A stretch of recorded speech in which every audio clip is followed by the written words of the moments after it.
a quiet archive record. Tonight, we're stepping into a slow unfolding. Settle in. Let the outside world dissolve and gently descend into tonight's world. In this sleep story, an archivist is invited to a place where the planet itself can be heard, not as a person, but as an ancient presence. There, questions move slowly, like lantern light across water, and answers arrive like weather, patient, honest, and kind. We will listen for grief and beauty at the same time, and for the small, steady possibility of change. This is an interview with Mother Earth. Chapter 1. The Listening Room of Stone. The archive keeps many kinds of silence. There is the silence of old paper stacked in careful rooms, the quiet between a librarian's footsteps, the hush of a thumb sliding along a spine to find a title. There is the silence of recordings too, when a reel slows and stops, and all that remains is the faintest hiss of magnetic dust. And then there is another silence, the kind that does not belong to buildings at all. Tonight, that deeper silence is waiting for you beyond the archive's walls. You are not rushing. Nothing is urgent. There is no deadline that can follow you through this door. When you breathe in, you feel the air cool and steady, as if it has been resting for a long time.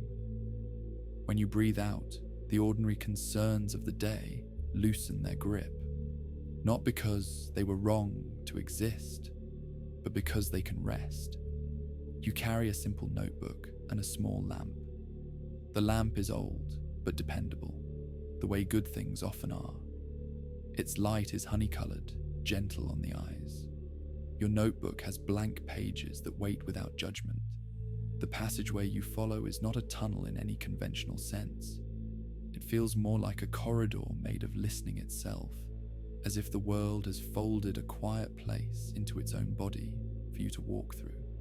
At first, you notice textures. Under your hand, stone is cool. It is not the sharp chill of something hostile, but the coolness of a river rock held in the shade. The surface has been smoothed by time, by pressure, by the slow insistence of change. There is a scent, too. Not perfume, not smoke, not anything manufactured. It is the scent of mineral and rain, like the moment after a storm when the ground gives back what it has been holding. Then you notice sound. There is a pulse, faint and rhythmic. It is not the pounding of your own heart. It is slower than that. It is older. It is a tide, a distant wave moving in the deep body of the planet. You take another step. The corridor opens into a room that is not built, but revealed. Imagine a chamber inside a mountain, but softened, like a hollow made by kindness rather than force. The ceiling curves gently overhead, and the walls are made of layered stone that holds bands of color, grey, ochre, and a quiet green that looks like a memory of algae on ancient seas. In the center of the chamber is a table. It is not a table in the way a carpenter would make one. It is a broad slab of stone, flat and patient. Beside it are two seats shaped into the rock, not chairs with legs, but resting places where a body can settle. On the far wall, thin seams of quartz catch your lamp's light and scatter it in tiny stars. This is the listening room. You set your lamp on the stone table. The light pools and steadies, and you sit down. For a moment, you hear only your breathing. Then, you hear another presence. Not a footstep, not a voice clearing its throat, not any human sign. It arrives like a change in pressure, like the air deciding to become meaningful. The stone beneath your hands feels as if it has awakened, not suddenly, not dramatically, but in the way a tree is awake all along, and you simply begin to notice. You do not see a face. There is no body sitting opposite you. There is no set of eyes meeting you. And yet, you are not alone. The presence is vast without being loud. It is intimate without being invasive. It is like standing at the edge of the ocean at night when you cannot see the horizon, but you feel the breadth of water and the pull of the moon. You swallow gently, not from fear, but from awe. You speak softly because your voice feels like a small thing here, and small things deserve tenderness. Thank you, you say, for allowing this, for meeting me in the way you can. The answer does not arrive as a sentence immediately. First, it arrives as sensation. A warmth rises through the stone, not hot, but alive. The air thickens with a kind of steady compassion. Then the answer becomes words, not spoken aloud with a mouth, but placed into your mind the way a dream places meaning into you. Mother Earth does not sound like any person. The voice is not high or low, not masculine or feminine, not old or young. It is textured. It carries many layers at once. When it forms words, you can feel the weight of oceans behind them, the hush of forests, the crackle of deserts, the slow turning of ice. You are welcome, the presence says. You have been listening for a long time, even when you thought you were only recording. You nod, though the nod is mostly for yourself. I have questions, you admit, but I also know that questions can be sharp. I want to ask gently. The presence seems to soften the room. Ask, Mother Earth says, but do not hurry. Let each question be a stone placed carefully in a stream. Let the water move around it. Let the answer come the way water comes. You breathe in and out once, slow and steady. Then, I will begin with something simple, you say. What are you to us? The quartz in the wall catches light and flickers, as if the room is smiling in its own way. I am the place where you happen, Mother Earth says. I am the long-held cradle of your brief forms. I am soil and salt, wind and basalt. I am the quiet agreements between gravity and water, between sunlight and leaf. I am not your parent in the way you imagine parents. I am not a person who intended you and then watched you like a story. I am the conditions that made you possible, and the conditions that will continue after you in other shapes. You let that settle. The words feel like a blanket, heavy enough to comfort. And yet, you say, we call you Mother Earth. You do, the presence answers, because you have always known in your bones that you belong. The name is your way of remembering relationship, but do not mistake the name for a face. You look down at your notebook. Your hand hovers above the blank page. May I record this? You ask. Yes, Mother Earth says. Write. But remember that writing is only one kind of record. Your breath is a record too. Your attention is a record. Your choices are a record. You begin to write in slow, steady strokes. The lamp's light makes your hand look softer than it does in daylight. In the archive, you say, we keep stories of people who lived long ago. We keep their letters, their photographs, their songs. But we rarely keep your story. We rarely ask you directly. You have been asking, Mother Earth says. You have asked with plows and prayers, with engines and poems. Sometimes you asked without knowing you were asking. Sometimes you asked as a child asks, both curious and careless.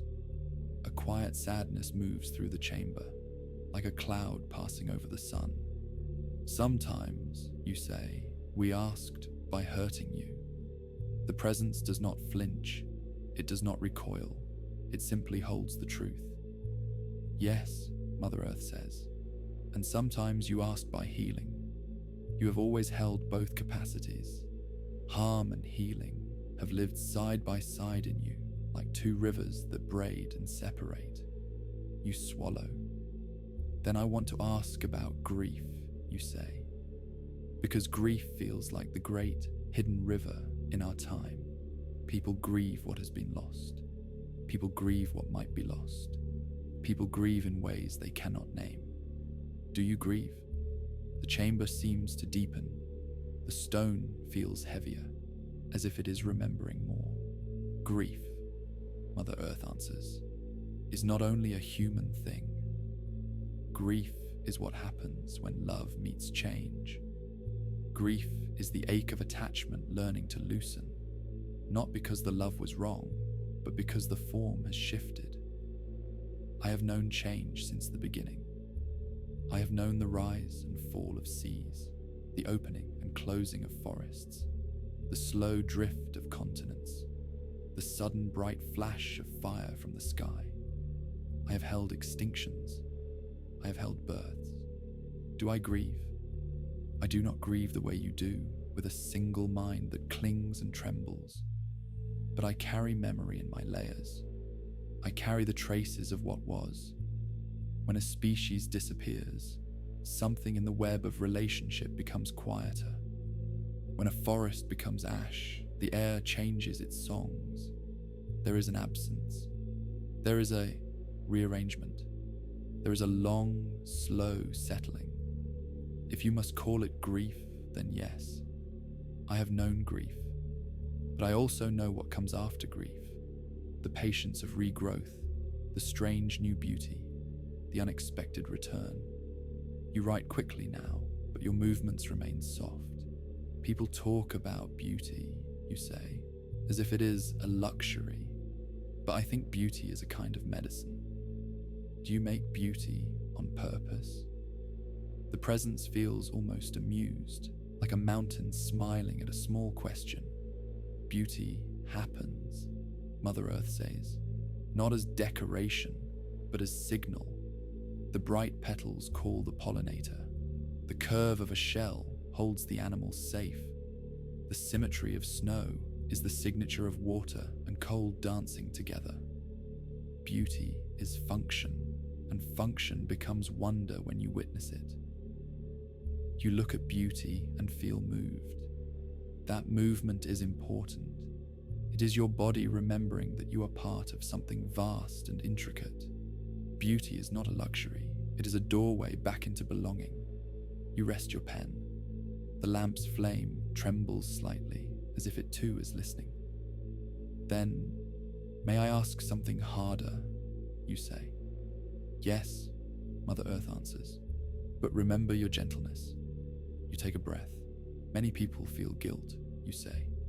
They see harm, pollution, extinction, changing skies. They feel responsible. Some become numb.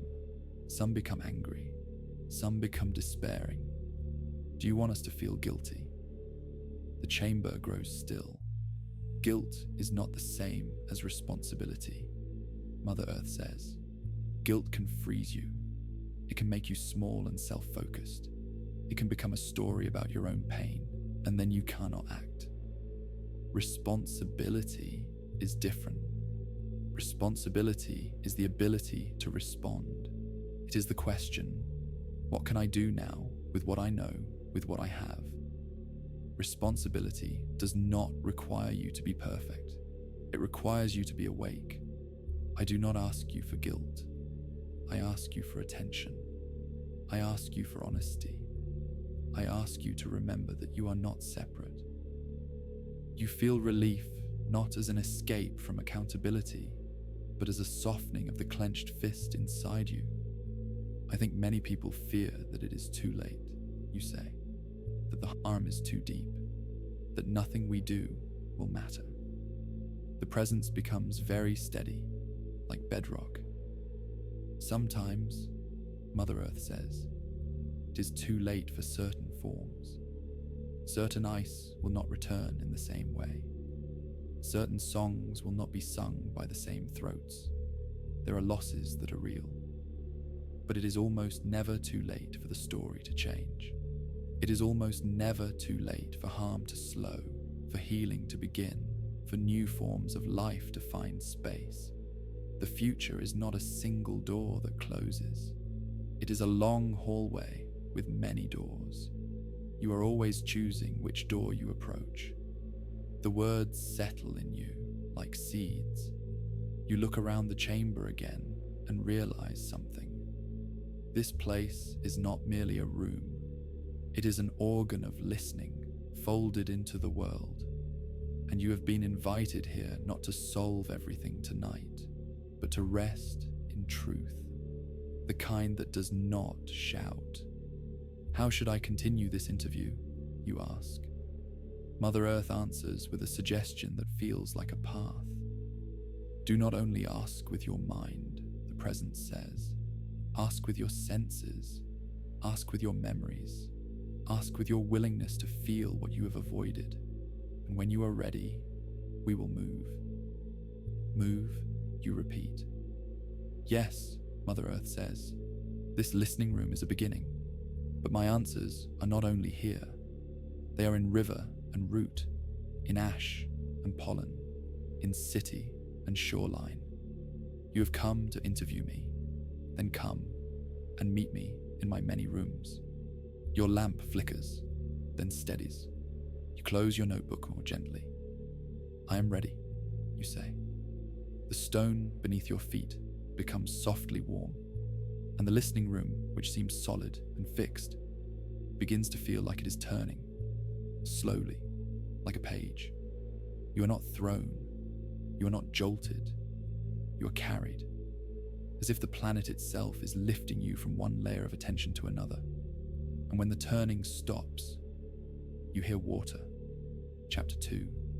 The river that remembers names. You arrive beside a river at night. Not the kind of river that people photograph at midday, bright and obvious, but a river that moves like a dark ribbon through a sleeping landscape. The moon is present, but shy, hiding behind thin clouds that drift slowly, like thought. The air is damp and cool. It carries the scent of wet leaves and mud, a scent that feels honest, like a truthful hand. Your lamp is still with you, and your notebook, and your body, calm, intact, unafraid. The river speaks in a language of small sounds, a soft lap against stones, a whisper through reeds, a quiet gulp where current pulls at a branch. You stand on the bank, and you feel the ground hold you with patient strength. This is one of my rooms, Mother Earth says within you. Rivers are my corridors. They carry memory from mountain to sea. You crouch down and touch the water with your fingertips. It is cold. It is alive. It moves around your skin without needing your permission, and you do not mind. I have read about rivers, you say, about how they were once worshipped, about how people believed they had spirits. They do, Mother Earth answers, not as separate beings with faces, but as patterns of relationship. A river is a conversation between gravity and stone, between rain and root. A river is the planet practicing letting go, carrying what it cannot hold, returning what must be returned. You listen. Somewhere upstream, a creature splashes lightly, then falls quiet. You said rivers carry memory, you say. What do you mean by memory? Not memory like a diary, Mother Earth says. Memory like imprint. The river remembers the shape of its bed. It remembers the hardness of stone. It remembers the soft collapse of bank after too much cutting. It remembers the taste of ash after fire. It remembers the strange flavors humans add. And the river remembers names. You look up. Names? You ask. Yes, Mother Earth says. Not only the names you give it, which change with languages and maps. It remembers the names of places in the sense that each bend is a particular conversation. Each pool is a particular pause. Each floodplain is a particular generosity. If you sit long enough, you can hear it. The river says, "Here is where the willow leans. Here is where the otter plays. Here is where the bank used to be. Here is where the salmon returned." You feel your chest tighten. "Used to be," you whisper. The river keeps moving. "Many rivers have been harmed," you say. "Dammed, polluted, straightened, taken." "Yes," Mother Earth says. "Rivers have been treated like tools rather than relatives. You have asked the river to work without rest. You have asked it to carry poisons without complaint. You have asked it to stop and hold still, which is not what a river is. You sit on a flat stone near the edge. The stone is cool through your clothing. "Do you forgive us?" you ask quietly. The question feels heavy in the night. The river answers first, in a sound like a sigh. Then Mother Earth answers, slow. "Forgiveness is not forgetting," the present says. "Forgiveness is not pretending harm did not happen. Forgiveness is the choice to remain in relationship without using the past as a weapon." Can I forgive? Yes, in the way a watershed forgives when rain returns after drought. In the way soil forgives when compost is added and it slowly regains its softness. In the way a forest forgives when the chainsaws stop and the seedlings have space. But forgiveness is also a process. It is not a single moment where everything becomes clean. It is a long practice of repair. You look at your hands. What does repair look like? You ask. Mother Earth does not give you a list like a manual. Instead, the answer arrives as images. You see people walking along riverbanks, lifting plastic from reeds. You see old dams being removed, water running free like laughter. You see wetland plants returning, their roots weaving soil back into place. You see children learning the river's language, not as myth, but as ecology, as relationship. Then the images soften into words. Repair looks like humility, Mother Earth says. It looks like listening to those who have listened longer. The fishers, the farmers, the elders, the scientists, the children. It looks like choosing life over convenience again and again. Repair looks like letting some things go. Not every resource can be extracted. Not every place can be paved. Not every desire deserves to be fulfilled. The river moves on. You feel a grief rise, and you allow it to rise without trying to solve it immediately. Grief is not a failure. Grief is a signal that you care. For a while, you do not ask anything. You simply listen. The river does not speak in speeches. It speaks in repetitions. It teaches you that repetition is not boredom. Repetition is how living systems build stability. A heartbeat repeats. A tide repeats. The inhale repeats.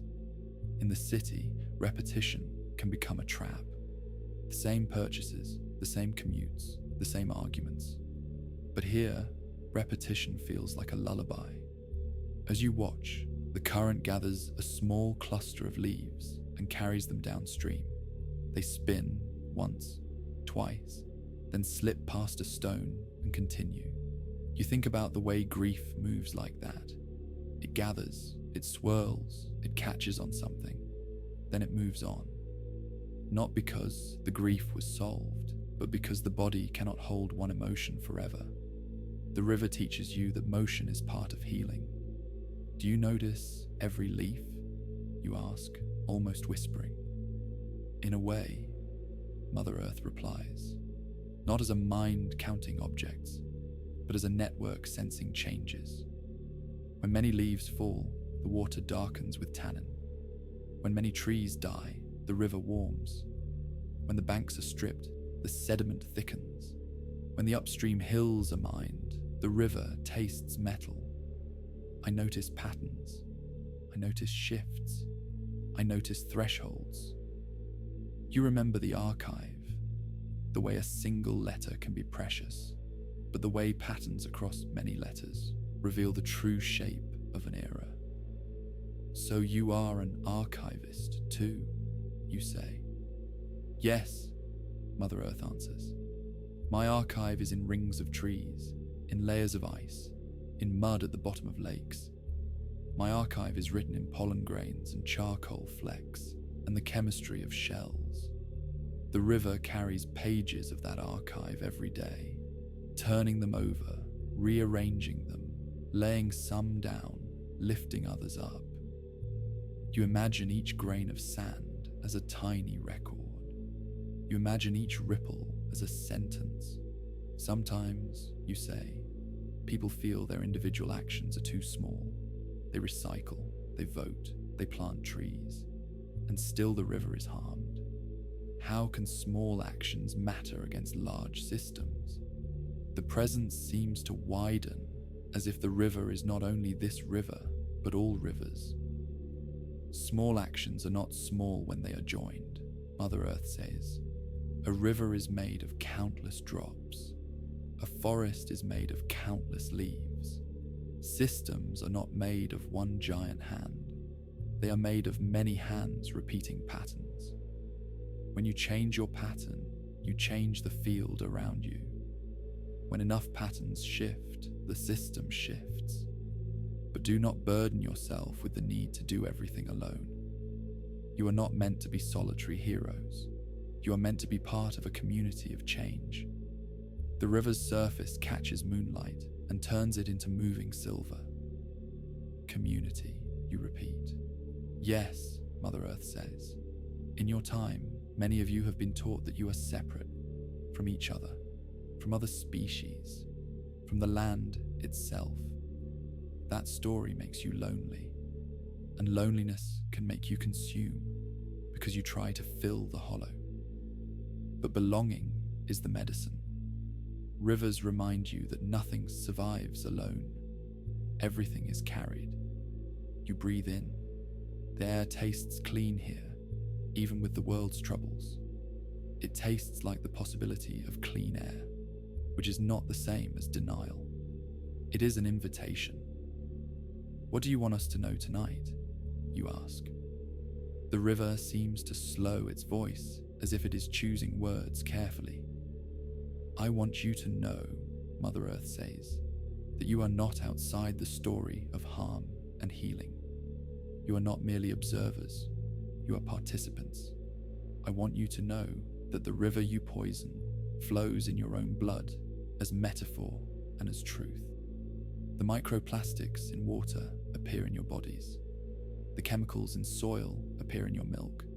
The smoke in the sky enters your lungs. This is not punishment. This is connection.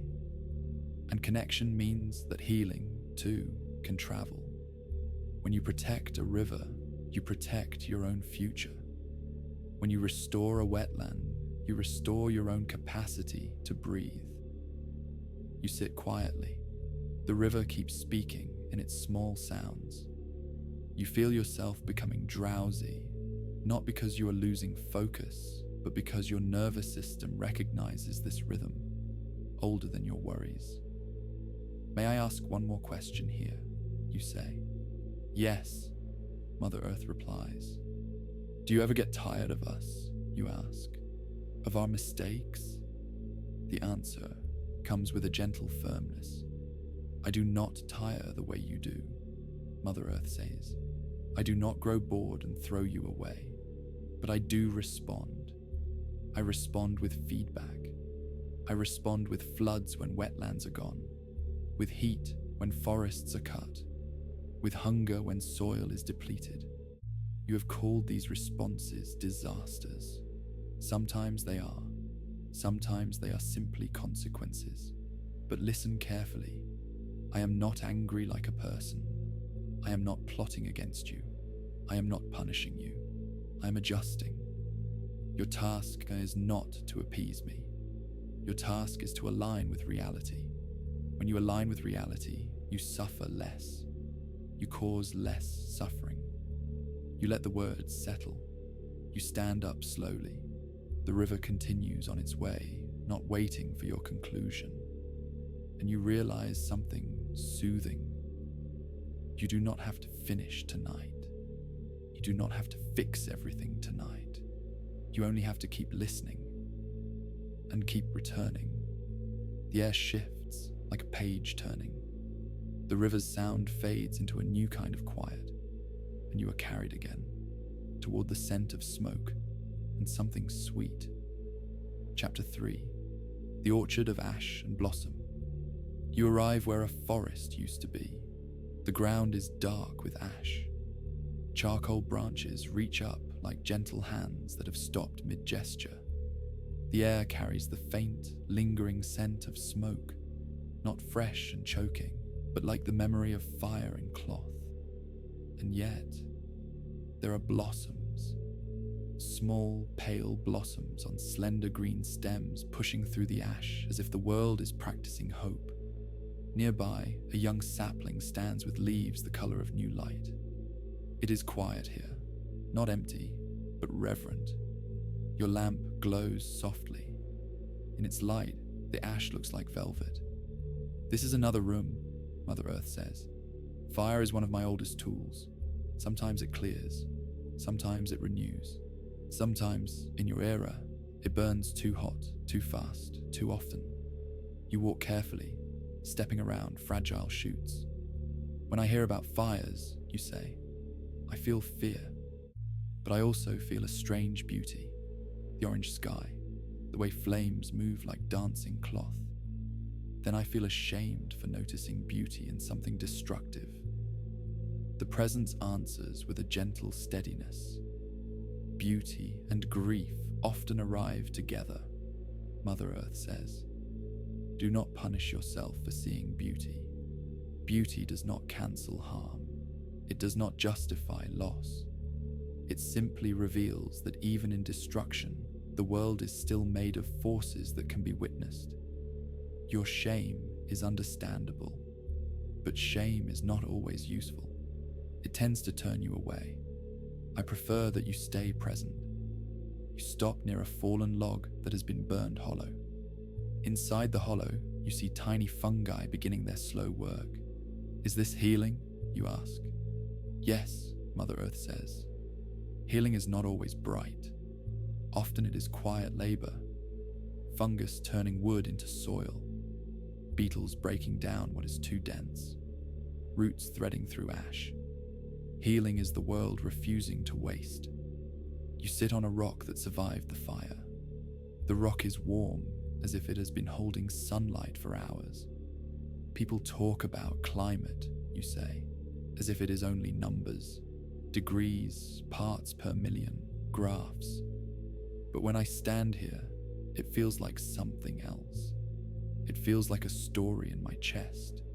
Because it is, Mother Earth answers. Climate is not only a measurement. Climate is the pattern of breath between ocean and sky. Climate is how long the snow stays. Climate is the timing of flowers. Climate is the agreement between temperature and migration. When you change the atmosphere, you change the timing. And many lives are built on timing. You look at the blossoms again. How do you hold this, you ask? The harm and the beauty. How do you hold the losses and still grow? The presence answers slowly, like a hand smoothing a sheet. I hold by becoming many, Mother Earth says. When one grove burns, another grove holds shade. When one river dries, another river finds a different path.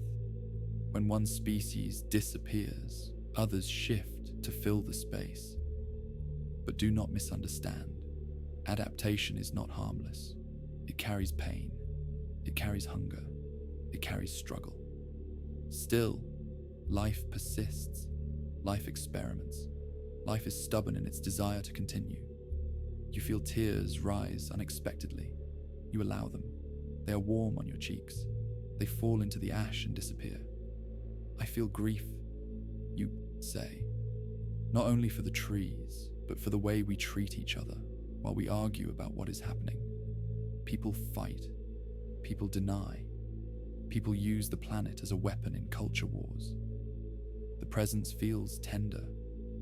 Yes, Mother Earth says, you have turned reality into identity. Some of you feel that admitting harm is admitting weakness. Some of you feel that caring makes you naive. And some of you feel so afraid that you harden into certainty. But the atmosphere does not care what you believe. The oceans do not negotiate with slogans. Your task is to return to the shared ground, to remember that you all breathe the same air. Even when you disagree, the air enters your lungs all the same. A breeze moves through the burned branches, and they make a soft clicking sound, like bones settling. What about forgiveness between people, you ask? Because harm is not only to you, harm is also between us. There is blame, there is resentment, there is the feeling that some caused more harm than others. Mother Earth responds with a truth that is both gentle and sharp. It is true that harm is not evenly distributed, the presence says. Some have taken more, some have polluted more, some have benefited more, some have suffered first and worst. Forgiveness does not erase this. Forgiveness does not deny responsibility. Forgiveness is not the same as letting injustice continue. But if you want a future, you will need forms of forgiveness that can coexist with accountability. You will need the ability to say, yes, you harmed, and yes, you can change, and yes, you must repair. You write that down carefully. It feels like an important sentence. You stand and walk farther into the burned area until you reach a place where the fire stopped at a natural boundary. There, living trees begin again. The line is clear, like a border between chapters. You step across it. Under the living trees, the air is cooler. The ground is softer. You smell sap and damp soil. This is strange, you say. So close and yet so different. That is how change often works, Mother Earth says. Not evenly, not smoothly, in patches, in edges, in thresholds. You look at the living canopy overhead, and you feel something loosen in you. I want to help, you say. But sometimes the problems feel too large. Sometimes I feel helpless. The presence answers with a kindness that does not flatter. Helplessness is a story your nervous system tells when it cannot see a path, Mother Earth says. But there are always paths. They may be small. They may be slow. They may require joining with others. You are not meant to carry the whole world. You are meant to carry your portion, and to do it with love, not with panic. You listen. A bird calls in the distance. It is a simple sound, and yet it feels like a blessing. You try to identify the bird by memory, but the night and distance blur the details. It does not matter. The call is not a test. It is a reminder that life speaks even after fire. You think about the small throats that carry songs. You think about the fragile eggs hidden in leaves. You think about migration routes drawn across continents by instinct and stars. You think about how a single storm at the wrong time can empty a nest, and how a single protected grove can shelter a whole chorus. I forget, you whisper, that recovery is made of tiny lives. Yes, Mother Earth says, and tiny lives make the world. They pollinate, they aerate soil, they feed the ones above them and the ones below. When you lose small lives, you often do not notice at first. You notice later when your crops fail, when your forests stop regenerating, when your rivers go quiet.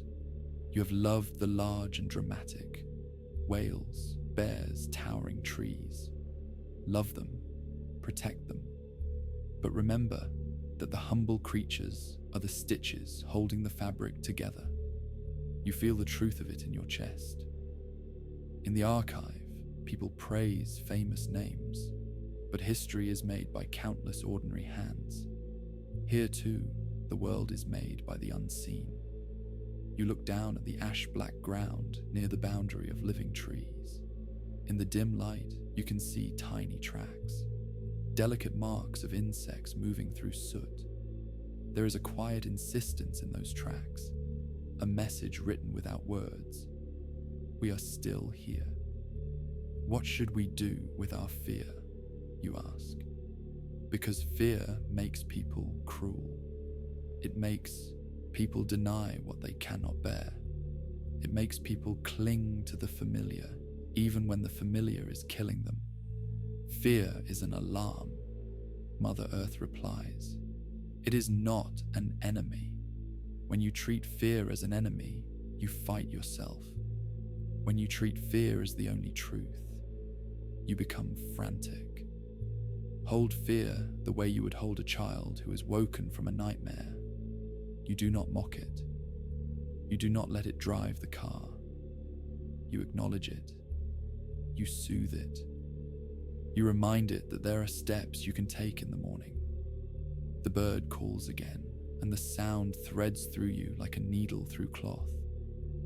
Tell me about panic, you say, because many people are panicking now. Panic narrows, Mother Earth replies. Panic makes you grab, panic makes you hoard, panic makes you see enemies everywhere. Calm attention widens, calm attention makes you notice options. Calm attention makes you generous. That is why sleep stories are not trivial. Rested minds can act. Exhausted minds lash out or give up. You feel yourself soften further. In the distance, a faint orange glow suggests a settlement, perhaps a small town, perhaps a city. Will we go there? You ask. Yes, Mother Earth says. Because cities are also my rooms. They are not outside me. They are built from my minerals, powered by my ancient sunlight stored in fuel, fed by my soil and rivers. And in cities, the story of harm and healing becomes very intimate. The air begins to shift again. The forest, half ash and half green, fades like a dream dissolving into another. Your lamp remains steady, and when you open your eyes into the next place, you hear a different kind of river, not water, people. Chapter 4. The City of Returning Breath. The city at night is a living constellation. Lights dot the landscape like grounded stars. Streets form lines of brightness. Windows glow in stacked layers, each one a small square of human life. You stand on a rooftop garden. Under your feet, soil has been brought up to this height, and plants grow in tidy beds. There are herbs, leafy greens, and a small tree supported by a careful frame. Bees are absent at this hour, but you can imagine them returning in the morning. Below you, you hear the city breathing. Cars in the distance, a siren far away, then fading. The murmured hum of air conditioners and vents, the occasional laughter from a balcony, the soft percussion of footsteps on a sidewalk. Your lamp looks out of place here, old among modern lights, and yet it feels right, a reminder of slower rhythms. Cities are often blamed, Mother Earth says, and sometimes rightly. They consume much. They produce much waste. They pull resources from far away. But cities are also places of possibility. When humans gather, they can harm quickly, and they can heal quickly. Density can be a wound, and density can be a medicine. You look at the garden beds. Is this part of the medicine, you ask? Yes, Mother Earth replies. Not because rooftop gardens alone will solve everything, but because they remind you that food is not magic. Food is soil and water and time. When you bring even a small piece of that into your city, you bring memory back. A breeze moves across the rooftop. It carries the smell of exhaust mixed with the smell of basil. It is a strange combination. It feels like your era. In the archive, you say, we store evidence, we preserve records, but people in the city live as if there is no record. They throw things away as if a way exists. A way is always somewhere, Mother Earth says. Landfills are my scars. Oceans are my basins of forgotten plastic. The atmosphere is my shared room where your smoke lingers. You cannot throw something out of the world. You nod slowly. Then why do we keep acting as if we can, you ask? Mother Earth answers with compassion. Because your lives have become fast, the present says. Because many of you are overwhelmed. Because your systems reward convenience and punish slowness. Because you have been taught to see yourself as consumers rather than as caretakers. And because you are afraid. Afraid of what, you ask? Afraid of not having enough, Mother Earth says. Afraid of losing status. Afraid of discomfort. Afraid of death. Afraid of each other. When you are afraid, you cling. You buy. You hoard. You compete. You build walls. Below, a bus stops at an intersection, hissing softly as it opens its doors. You watch people step on and off, each carrying their own private worlds. How do we return to breath, you ask? How do we stop living in fear? Mother Earth answers in a way that feels like a hand on your shoulder. You begin with noticing, the present says. Notice the tightness in your chest when you read the news. Notice the clenching in your jaw when you argue online. Notice the numbness that comes when the scale of suffering feels too large. Then you breathe. Breath is not a solution to every problem, but breath is the beginning of every wise action. A body that can breathe can think. A body that cannot breathe panics and flails. You inhale slowly. The city air is not as clean as river air, but it is still air. It still carries oxygen made by distant forests and algae. You said earlier that the air enters us all, you say, even those who disagree. Yes, Mother Earth says. Air is your shared inheritance. It is your shared responsibility. You pause, then ask something that has been sitting in you like a pebble. Do you love us? You ask. The question feels vulnerable, almost childish, and yet it is honest. Mother Earth answers without sentimentality. Love is a human word, the present says. But if you mean, do I hold you as part of myself? Yes. If you mean, do I prefer your flourishing over your suffering? Yes. If you mean, do I delight in the way you sing and build and imagine? Yes. And if you mean, do I require you? No. Life will continue in other forms, with or without you. But you are here now, and while you are here, you can choose to live in a way that makes room for others. That last sentence lands in you like a bell, not accusing, not excusing, simply clear. Sometimes, you say, people think caring about the planet means hating humanity. They speak as if humans are a disease. The presence becomes firm. Self-hatred is not stewardship, Mother Earth says. If you hate your own species, you will not take wise care. You will become cruel. You will justify harm.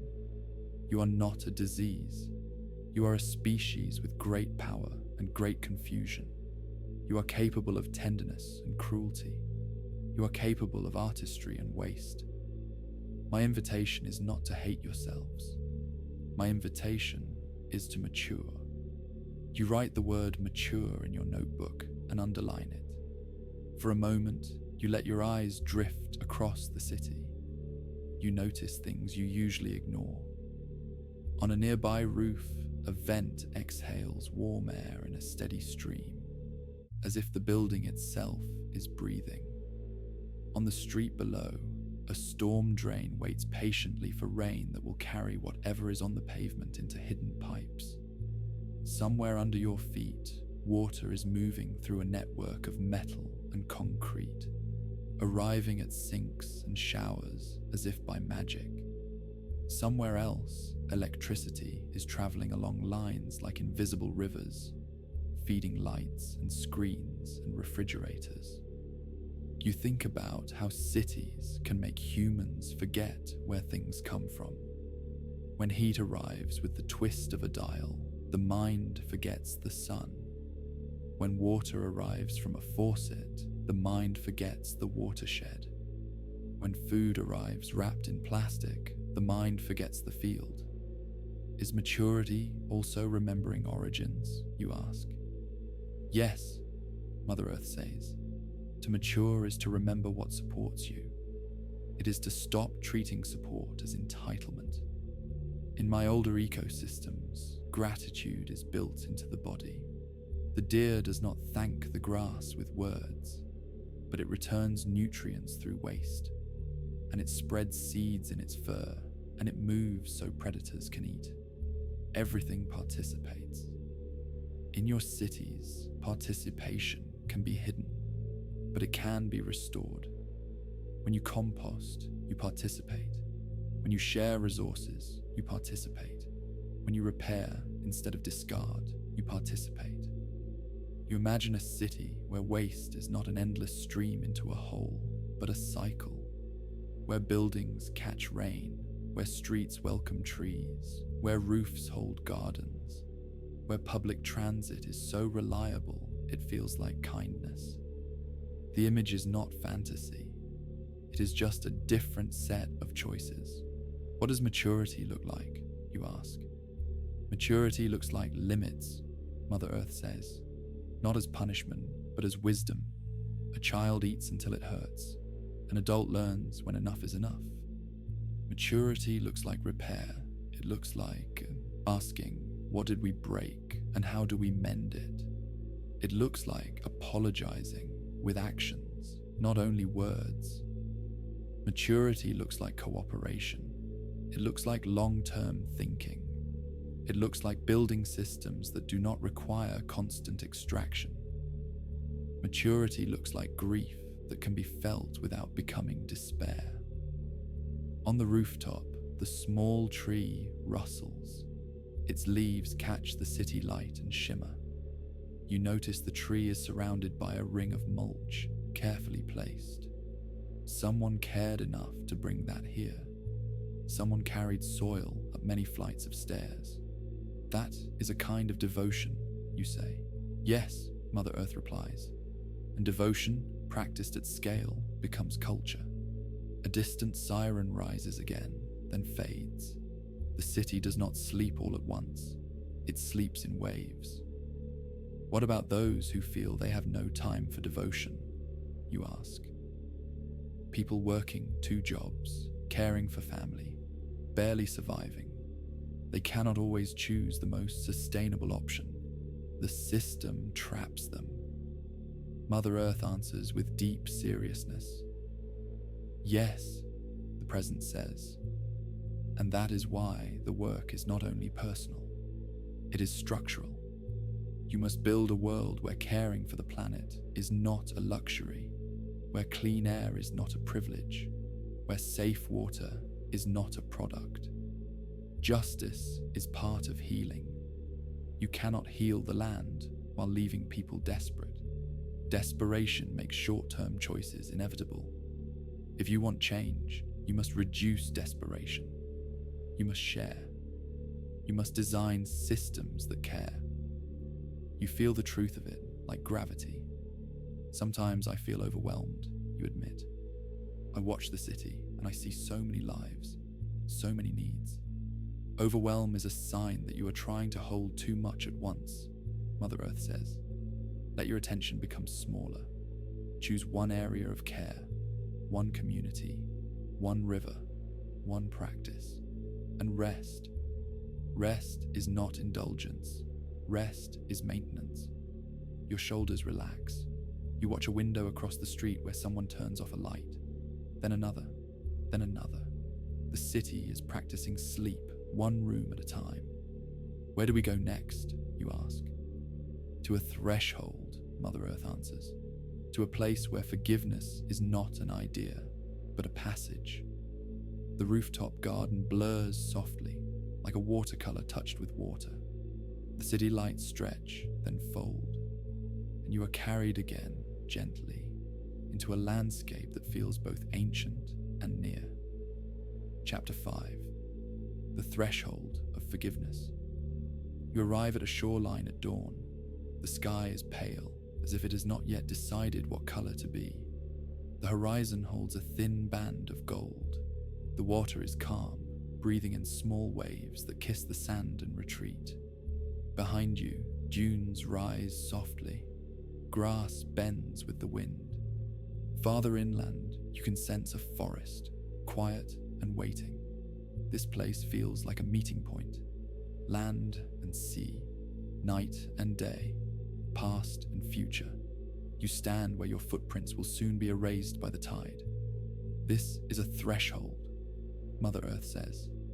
Forgiveness often lives at thresholds. You look at the ocean. The ocean feels like the most forgiving thing, you say. It takes everything. It holds everything. It holds, Mother Earth agrees. But holding is not the same as being unharmed. You nod. You have read about coral bleaching, about acidification, about dead zones. Sometimes I think of the ocean as endless, you admit. Then I remember it is not. Nothing is endless in the way you imagine, Mother Earth says. Even the sea has limits. Even the sky has limits. Even your capacity to ignore has limits. A gull cries overhead, then glides away. You feel the cool air fill your lungs. Tell me about forgiveness, you say again. Not just my forgiveness of others or yours of us, but forgiveness as an ecological thing. The answer comes as a slow tide of meaning. Forgiveness is the willingness to continue the relationship, Mother Earth says. In ecology, relationships are everything. Predator and prey, fungus and root, ocean and cloud. When a relationship is harmed, the system can collapse, or it can adapt and repair. Forgiveness, in the ecological sense, is resilience. The ability to absorb disturbance without losing the capacity to be alive. You write the word resilience. How do we build resilience, you ask? By diversifying, Mother Earth says. By not relying on one crop, one supply chain, one fuel, one fragile assumption. By protecting wetlands, forests, reefs, the living infrastructure that buffers shock. And by building emotional resilience too. You cannot face the truth if every difficult feeling breaks you. You must become able to feel sadness, anger, fear, without becoming destructive. The tide creeps closer, erasing your earlier footprints. I think many people avoid feelings, you say. They distract, they numb. Yes, Mother Earth says. A numbness is a kind of drought. It makes you unable to respond. You watch a small piece of seaweed roll in the shallows. If numbness is drought, you say, then what is the rain? The presence feels gentle. The rain is allowing yourself to be touched, Mother Earth says, by beauty, by loss, by gratitude, by responsibility. The rain is community. It is ritual. It is grief shared in a way that does not become spectacle. It is action that makes you feel your own agency again. A wave reaches your toes, cold and startling, then retreats. You smile faintly. That woke me up, you say. Yes, Mother Earth replies. Sometimes a little cold water is kindness. You walk along the shore, slow. You find a shell broken in half, smoothed by the ocean. You turn it in your hand. This is beautiful, you say, even broken. Yes, Mother Earth says. Brokenness does not erase beauty, it changes it. Your world will not return to some imagined pristine past, but it can become beautiful again in new ways if you practice care. You stop and face the water. What if we do not change? You ask softly. What if we keep going as we are? The answer is honest. Then the feedback will increase, Mother Earth says. Heat will intensify, storms will sharpen, seas will rise, droughts will deepen, crops will fail more often, migration will grow, conflict will flare. Some will adapt with wealth, others will suffer, and the suffering will not be only human. You feel the weight of it. It could crush you if you let it. But the dawn light is growing, and the presence is steady, and your breath continues. And if we do change, you ask, then you will still face loss, Mother Earth says, but you will face it with dignity. You will reduce suffering. You will protect many lives. You will create new ways of living that are less brittle. You will discover that change is not only sacrifice, it can also be relief. Imagine quieter streets, cleaner air, healthier food, less frantic consumption, more time, more community. Not easy, not immediate, but possible. The word possible is like a small flame in your chest. You sit down in the sand and let the sound of waves steady you. The sand is cool beneath you, and you feel each grain shift as you settle. A small piece of driftwood lies nearby, smoothed into softness by years of tumbling. You pick it up and turn it in your hands. It is light, almost weightless, and you imagine the long journey that made it so. Storms, tides, seasons. Even this has been traveling, you murmur. Yes, Mother Earth says, nothing stays put. Even mountains move, just slowly. You notice tiny flecks embedded in the sand that do not look like shell or stone. You know what they might be. You do not need to name them aloud for your stomach to tighten. It is strange, you say, to sit in beauty and also see the evidence of harm. That is your era, Mother Earth replies. You live in a time when the wound and the medicine are both visible.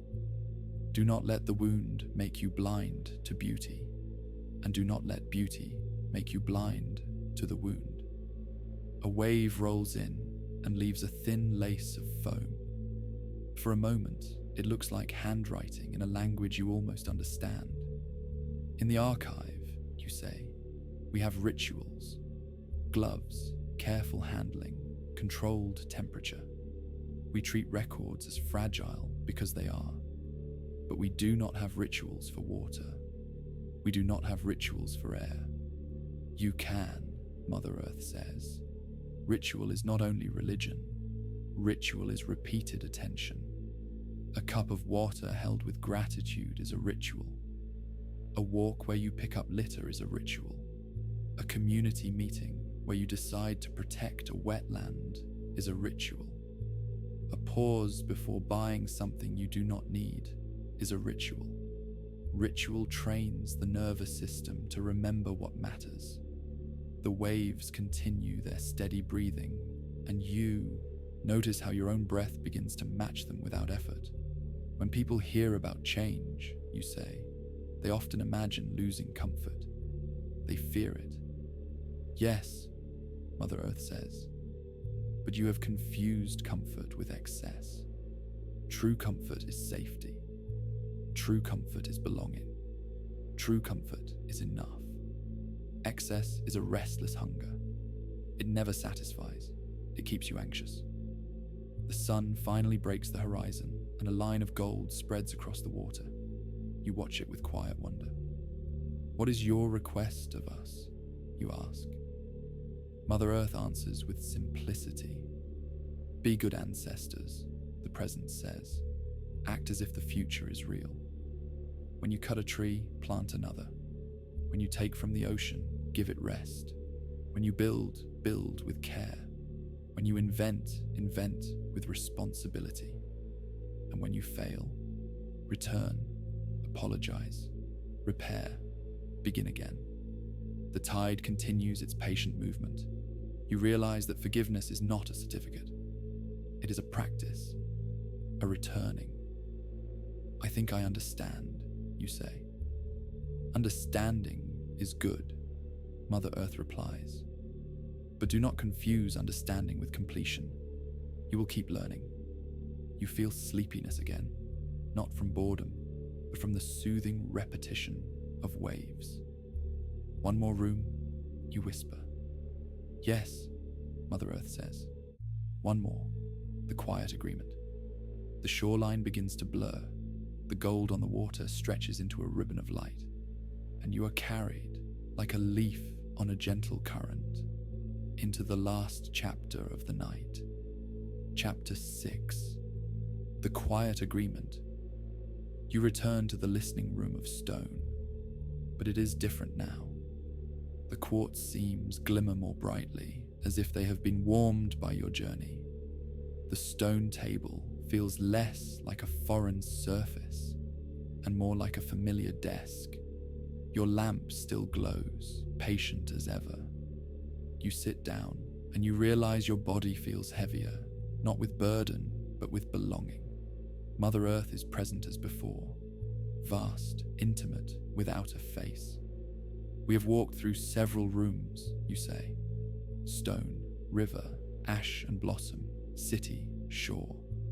Yes, Mother Earth answers, and you have listened. You open your notebook. The pages are filled now, not with perfect answers, but with honest ones. I want to make an agreement, you say. Not a grand promise that I cannot keep, but something quiet and real. The presence becomes very still, as if it is listening closely. Speak, Mother Earth says. You consider your words carefully. I cannot fix everything, you begin. I cannot undo the harm that has already happened. I cannot carry every grief. Yes, Mother Earth says, that is true. But I can pay attention, you continue. I can tell the truth. I can choose my portion of care. I can support repair. I can join others. I can vote and plant and reduce waste and learn. I can listen to those who have been harmed first. I can refuse despair as an excuse to do nothing. The stone beneath your hands warms slightly. Yes, Mother Earth says, that is an agreement. You feel a quiet relief, and I ask for something too, you say. Not as entitlement, but as a request. I ask for patience with my imperfect efforts. I ask for forgiveness when I stumble. I ask for reminders, gentle ones when I forget. Mother Earth answers with a tenderness that feels like rain on dry ground. You will be reminded, the presence says, by birdsong, by heat, by the taste of clean water, by the ache in your chest when you see harm, by the comfort that comes when you act. My reminders are not always gentle, but you can learn to hear even the harsh ones as information, not as hatred. You sit quietly for a moment. The room holds you. Will we be okay? You ask, finally. The question is not only about you, it is about children. It is about forests. It is about coral. It is about the thin layer of air that makes everything possible. Mother Earth answers in a way that is both honest and soothing. Some of you will be okay, the presence says. Some of you will struggle. Some of you will suffer. Some of you will die sooner than you should. Some species will vanish. Some places will change beyond recognition. And still, there will be moments of beauty. There will be acts of courage. There will be communities that protect each other. There will be inventions that reduce harm. There will be forests that return. If you want a simple answer, I cannot give one. Reality is not simple. But I can give you this. Your choices matter. Not as perfection, as direction. Direction. You write the word and feel its steadiness. Then the agreement is about direction, you say. Yes, Mother Earth replies. Direction, practiced over time, becomes a new world. You feel the room's quiet deepen, and you realize you are nearing the end of the interview. You do not feel finished, but you feel held. Before we close, you say, is there anything you want to say to those who will listen to this recording? Mother Earth answers, and the words feel like they are placed gently into many sleeping minds. To those listening, the present says, you are not alone in your grief. You are not alone in your longing. You are not alone in your fear. The world is not asking you to be perfect. The world is asking you to be present. Let your love become practical. Let your attention become action. Let your rest become strength. When you feel despair, do not worship it. Despair is not truth. Despair is a feeling that arises when you cannot see a path. Paths exist. Find the smallest path you can walk tomorrow. Walk it. And when you can, help someone else walk theirs. This is how a species matures. This is how harm becomes healing. This is how grief becomes devotion. You close your notebook. For a moment, you keep your hands resting on the cover. You can feel the faint texture of the paper beneath your fingertips. You can feel the warmth of the lamp nearby. You can feel the steady, ancient calm of stone. You think about tomorrow not as a dramatic turning point, but as a simple morning with simple choices. You think about how change often begins in ordinary places. A kitchen where you decide what to eat. A hallway where you decide whether to drive or walk. A conversation where you decide whether to shame someone or invite them. A budget where you decide what to support. A vote where you decide what kind of future you are willing to build. You remember what Mother Earth said about direction. It comforts you. It means you can be imperfect and still be moving toward repair. You imagine waking up and taking one small path. Maybe you will learn the name of a tree on your street, and once you know its name, you will notice when it needs water. Maybe you will carry a reusable bottle, not as virtue, but as a quiet habit of respect. Maybe you will write to your local representatives, not with rage, but with steady insistence. Maybe you will donate to a restoration project, or volunteer, or simply speak the truth in a room where people have been avoiding it. Maybe you will rest, because your tiredness has been making you brittle, and brittle people break things. The thought of these small paths does not make you feel trapped. It makes you feel accompanied, because the work is not only yours. You turn the lamp down slightly, as if dimming a stage light after a performance. Thank you, you whisper. You are welcome, Mother Earth answers. Go gently. The listening room begins to soften around the edges. The stone remains, but your awareness begins to float upward, like a bubble rising through dark water. You feel your body in your bed, wherever it is in the waking world. You feel your sheets. You feel the familiar weight of your own life. And you carry the interview with you, not as a burden, but as a quiet archive record stored in your breath. If your mind tries to turn the interview into a checklist, you let it soften. Tonight is not for tightening. Tonight is for remembering that you are part of a living system, and that living systems change through steady, repeated care. You allow the biggest questions to wait on the shelf for now, the way an archive waits with patience. The questions will still be there tomorrow. The river will still be there. The city will still be there.